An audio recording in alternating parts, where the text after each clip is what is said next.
Welcome to yours education Telugu.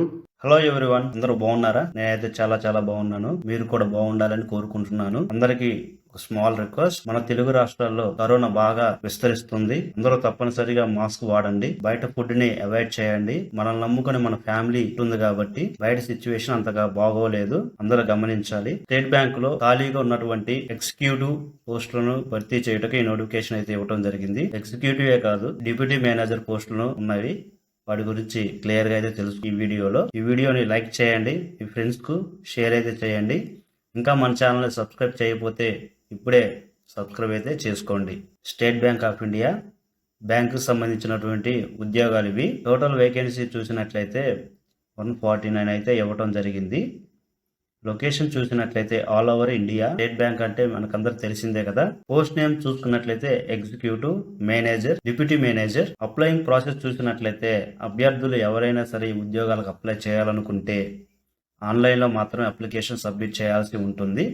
Last year చూసుకున్నట్లయితే 3వ తారీఖు మే నెల 2021. గమనించండి అందరూ. డీటెయిల్స్ ఆఫ్ వేకెన్సీ చూసినట్లయితే మేనేజర్ పోస్టులు వచ్చేసి 51, డిప్యూటీ మేనేజర్ పోస్టులు వచ్చేసి 10, ఫార్మసిస్ట్ వచ్చేసి 67, డిప్యూటీ చీఫ్ టెక్నాలజీ ఆఫీసర్ వచ్చేసి 1 పోస్టు, అడ్వైజర్ వచ్చేసి 4 పోస్టులు, చీఫ్ ఎథిక్స్ ఆఫీసర్ వచ్చేసి 1 పోస్టు, ఎగ్జిక్యూటివ్ వచ్చేసి 1, సీనియర్ ఎగ్జిక్యూటివ్ వచ్చేసి 6, డేటా అనలిస్ట్ వచ్చేసి 8 పోస్టులను అయితే భర్తీ చేయడం అయితే జరుగుతుంది. ఇంకా క్వాలిఫికేషన్ డీటెయిల్స్ విషయానికి వచ్చినట్లయితే ఈ ఉద్యోగాలకు అప్లై చేయాలనుకుంటున్న అభ్యర్థులు 10th గానీ, డిప్లొమా గానీ, graduate, post graduate, B.Tech, BE complete చేసి ఉన్నవారు మాత్రమే ఉద్యోగాలకు అప్లై చేయవచ్చు. ఏజ్ లిమిట్ చూసుకున్నట్లయితే మినిమం ఏజ్ వచ్చేసి 23 ఇయర్స్, మాక్సిమం ఏజ్ వచ్చేసి 45 ఇయర్స్. శాలరీ ప్యాకేజ్ విషయానికి వచ్చినట్లయితే స్టార్టింగ్ ఒక మంచి శాలరీ అనేది తీసుకోవడం జరుగుతుంది. గ్రేడ్ లెవెల్ 7 శాలరీ అనేది పే చేయడం జరుగుతుంది. 48,000 అనేది స్టార్టింగ్ పే చేయడం జరుగుతుంది. సెలక్షన్ ప్రాసెస్ విషయానికి వచ్చినట్లయితే షార్ట్ లిస్ట్ అంటే అభ్యర్థులు అప్లై చేసినటువంటి అభ్యర్థులు వాళ్ళ యొక్క సర్టిఫికేట్ లో ఉన్నటువంటి మార్క్స్ పర్సంటేజ్ ప్రకారంగా అనలైజ్ చేసి షార్ట్ లిస్ట్ అనేది చేయటం జరుగుతుంది.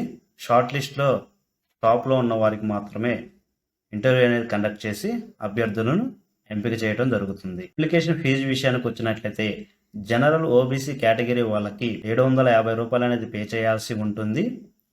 SC, ST, PWD, X man category వాళ్ళకి ఎటువంటి ఫీజు అనేది పే చేయాల్సిన అవసరం లేదు. డైరెక్ట్ గా అయితే అప్లికేషన్ ఫిల్ చేసి ఆన్లైన్ లో సబ్మిట్ చేయొచ్చు. సో ఇది ఫ్రెండ్స్ ఇవాళ latest genuine job update. Video నచ్చింది అనుకుంటున్నాను. వీడియో నచ్చితే లైక్ చేయండి. ఇంకా మన ఛానల్ సబ్స్క్రైబ్ చేయకపోతే ఇప్పుడే సబ్స్క్రైబ్ చేసుకోండి. All the best. Thank you for watching.